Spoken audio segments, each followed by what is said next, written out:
On YouTube, it's easy to talk about the good stuff, making more horsepower, making grip, going fast, and getting podiums. But you won't often find people talking about the bad stuff. It's okay, it's okay. So in this episode, I want to address a problem that I had with my car last season, the suspension. More specifically, the coilovers. I'm running K-tuned K2 coilovers, and at the beginning of the season, they were great. Really compliant over curbing, but stiff enough around the corners to keep the car planted. But when I moved up to the 17-inch wheels with significantly bigger tires, the little K2 coilovers just weren't built for that. I reached out to K-tuned about this when it happened, and they were really helpful. We found that it wasn't producing enough low-velocity force to dampen the spring rates. So I went with some softer springs to finish out the year, while K-tuned worked on developing some new suspension that could handle a Civic that has more tire than a Civic should have. And now, after 6 months, the result of that are these coilovers.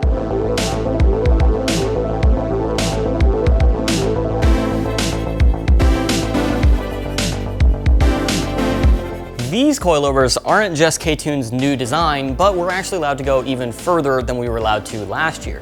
Because this new class allows two-way adjustable coilovers, we're allowed to adjust compression and rebound separately. Also, K-tuned has included the helper spring on here, which is actually gonna give it more suspension travel, which is gonna put it in a more optimal range for my car. In addition to that, they've sent over their Swift springs, which are a slightly lighter spring, so it'll be able to react a little bit faster. And because my car is taller than the typical Civic on my big 17-inch wheels, they've actually extended the shock body to about an inch taller than their normal design. So that's gonna put it in the more optimal ride height suspension travel range, and also should increase the amount of fluid capacity in the strut, which will help keep it cool and prevent any overheating.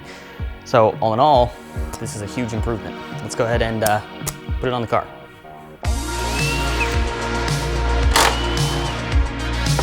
Okay, so I got the ride height set right now. I need to put the Swift spring on. Need to take the bump stops out of my old coilovers, put them on the new one. Need to check the bump stop clearance on the car. So I need to take this with no spring and see where the wheel hits so that I have my bump stops set at the right spot. Then we put the Swift springs on, and then we repeat times 4, or I guess 3 more times. This is gonna take all day.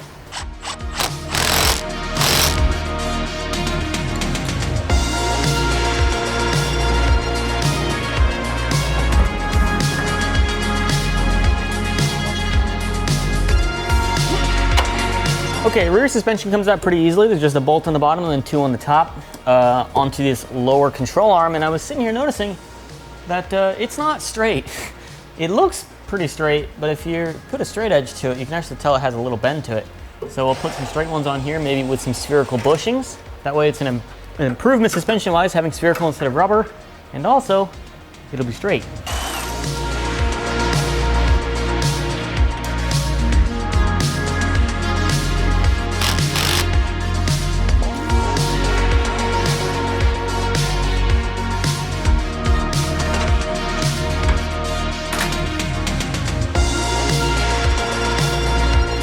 All right, well, that is it for the suspension. We've got everything mounted in place. Unfortunately, we're gonna have to wait until we get to the track to adjust it and get everything dialed in, but we got some control arms in there as well. And now, while we have the car up, we're gonna need to raise the splitter up a little bit. The splitter is scraping on a lot of stuff, and it's not good for it to bottom out. So I'm gonna raise the splitter up a little bit, maybe add some more titanium skids while I'm at it. We can just raise these mounts up, and that should do the trick.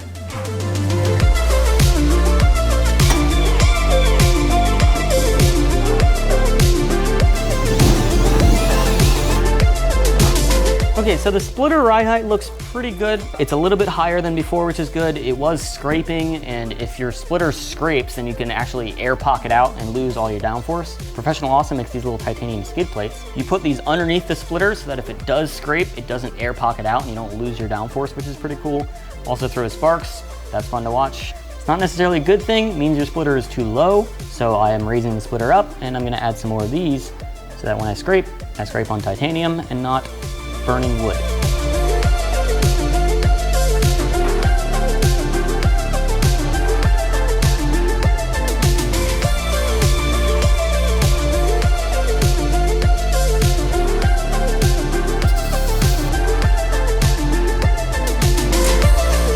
Well, I'm erring a little bit on the side of safe. But we're gonna go with 2.5 inches for the splitter height.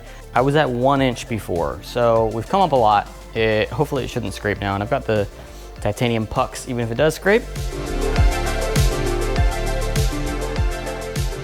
We haven't weighed the car since we did the last K-swap on it in that Andy's shop. Turns out it is a little bit heavier, which is great because we still had to add ballast weight, so it's always better to have functional weight than adding ballast weight. So we're sitting here at 2505, and I have to be 2550 in the class with me in the car. So it looks like I'm about 45 pounds short. My rear right here is the light spot on the car. We have the coilovers at the exact same ride height. I've got a pretty good idea for some functional ballast weight that we could put back there.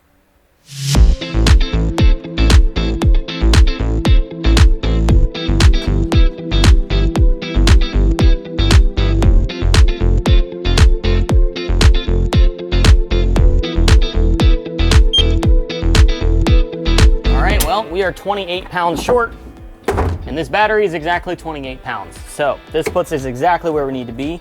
Now I can put this weight wherever I want to, and I'm gonna center out the weight of the car. Before I do any corner balancing with the suspension, I want the actual weight to be positioned in the right spot, which is back here because this is kind of the light spot of the car. So this is gonna balance out the car a little bit better. So we're gonna mount the battery back here. Then I'm gonna corner balance, and the weight distribution on this car is going to be perfect.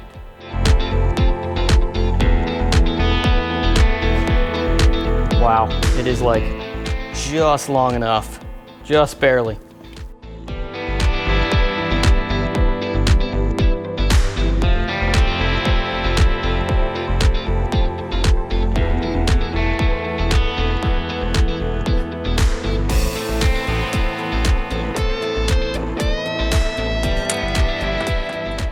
So I've seen in the comments that you guys think that this looks a little bit weird. I kind of agree. It's a bit overly aggressive, I would say. Some suggestions said to paint it black, and that was a really good idea. So I got some black vinyl wrap. Black vinyl should do the job to make the car look a little bit more normal. By now you might have noticed something missing off the front end of this car, and that is a tow hook. If I were to go off track, I would have no way to get towed, which is a bad thing. So we're gonna put a tow hook onto this. I'm thinking through this part of the bumper here. So we'll mount it straight up onto like the frame of the car and just stick it out. Maybe not this far, but just stick it out a little bit right here. That way you can just hook on. Super convenient, very easy to get towed off in the event that that needs to happen, which hopefully it never needs to happen.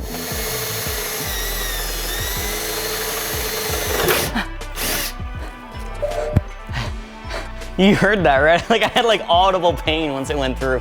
Ah! Had to do it though, had to do it. Smells like fiberglass. We got a long way to go.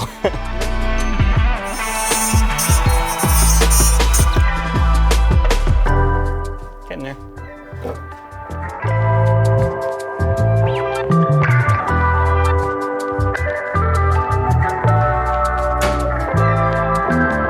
Okay, well, now we have the suspension all on the car, and ride height is roughly equal all the way around the car. It's time to corner balance it, which requires the floor to be perfectly level, because I want to make sure that the car is sitting right and it isn't shifting weight in a certain spot. You might think that the floor here is level, but it's not. No garage floor is perfectly level. So we are going to put some shims underneath the tires to actually level it out. And we're going to check the level of the floor by using a bucket of water and a hose. Okay, so we've got a bucket full of water here. The water level is about in the middle. We're gonna let gravity do the job of telling us how level the floor is.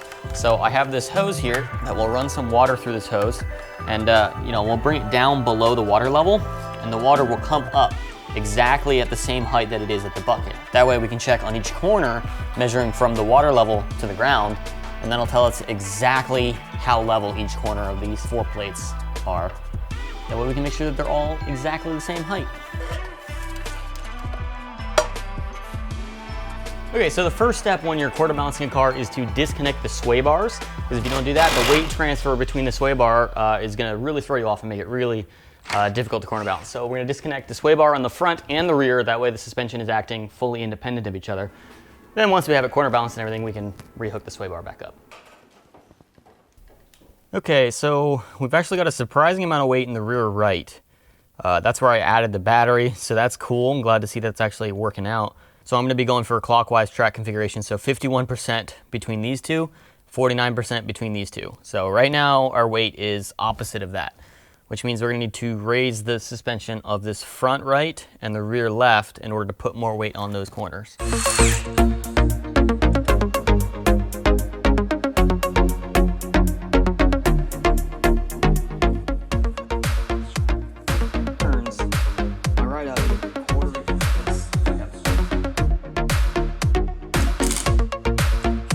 Okay, so weight shifted in the direction that I want. That's good. I went one full rotation up in the front right and the rear left. So now I know roughly what that translates to as far as a weight change. So in theory, one more adjustment and we'll be exactly where we want to be.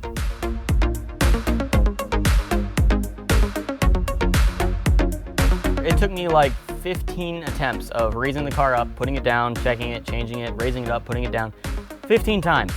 But we're finally where we want it. I've got the weights within about 10 pounds of where I want them. I'm gonna stop doing it here because I think that's like as close as I'm gonna get it. The front right is, ride height suspension wise is a little bit taller than the rear left, only by not even half an inch, so it's not huge. Now it's time to align the car, get the camber and toe and everything set straight. All right, so we've got this little alignment thing here from Quick Trick.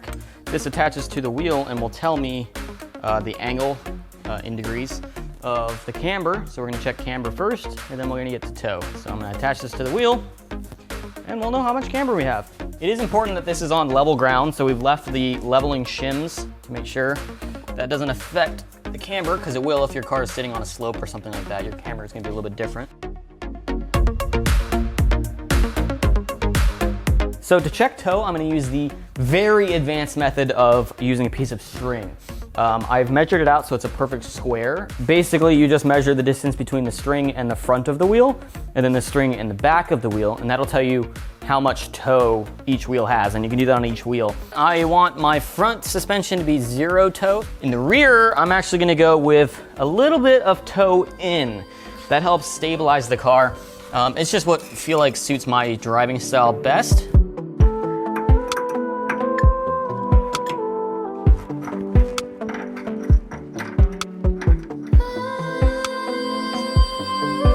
All right, when we were at Andy's shop, we tested out that straight pipe intake and found that it made the most amount of power. I didn't own that, we just borrowed that from him. So I still had this curved intake to it. So I'm just gonna take this off now. I've ordered a straight intake pipe, so we can go ahead and throw that on.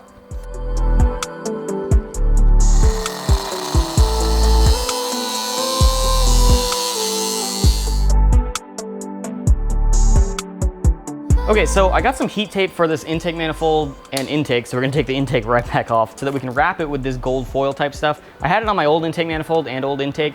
It has been proven to kind of reduce heat transfer from one object to another, and given that my intake manifold is so close to the radiator, it's probably beneficial to do, and it definitely can't hurt.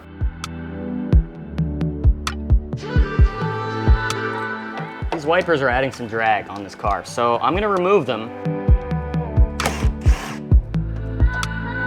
The side of this car still looks pretty rough from the accident at Ronin America, but believe it or not, most of this is just like tire scuff marks. There's a couple spots where the paint's actually chipped up, but it's gonna look a lot better if we clean off those tire marks. So I got some tar and sap remover from Advance, and hopefully takes care of all this stuff.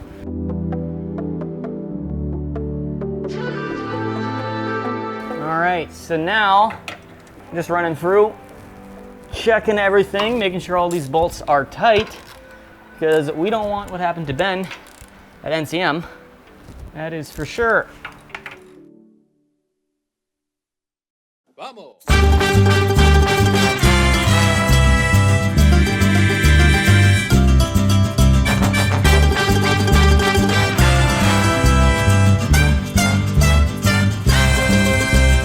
All right, we're out here at probably my favorite Grid Life track. This is Gingerman Raceway, which is kind of Grid Life's almost like their home turf. This is where the first round of the Time Attack season is gonna start for me. Not today though, it's gonna start in a couple weeks. I'm just here for testing, to kind of test out the new suspension stuff that I've got, get the damping and compression and all that stuff dialed in. Today's the day where we kind of all put it together and make it work. I'd rather do that on a test day like today. It's a Wednesday where I can get everything dialed in and feeling good, and I don't have to worry about it when we actually get to a competitive track day. So that's the goal here today. Let's just have some fun.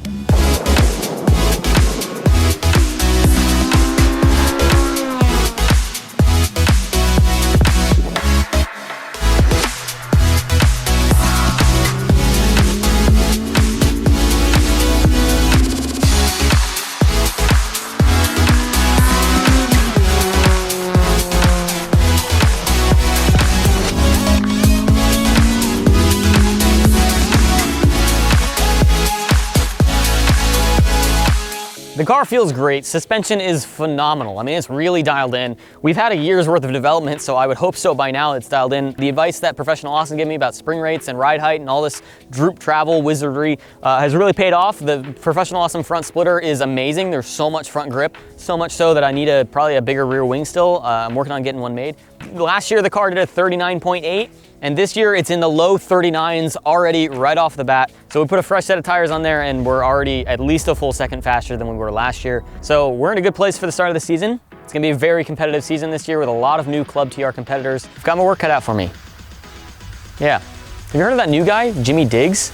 I've heard that he's gonna be a real force to be reckoned with.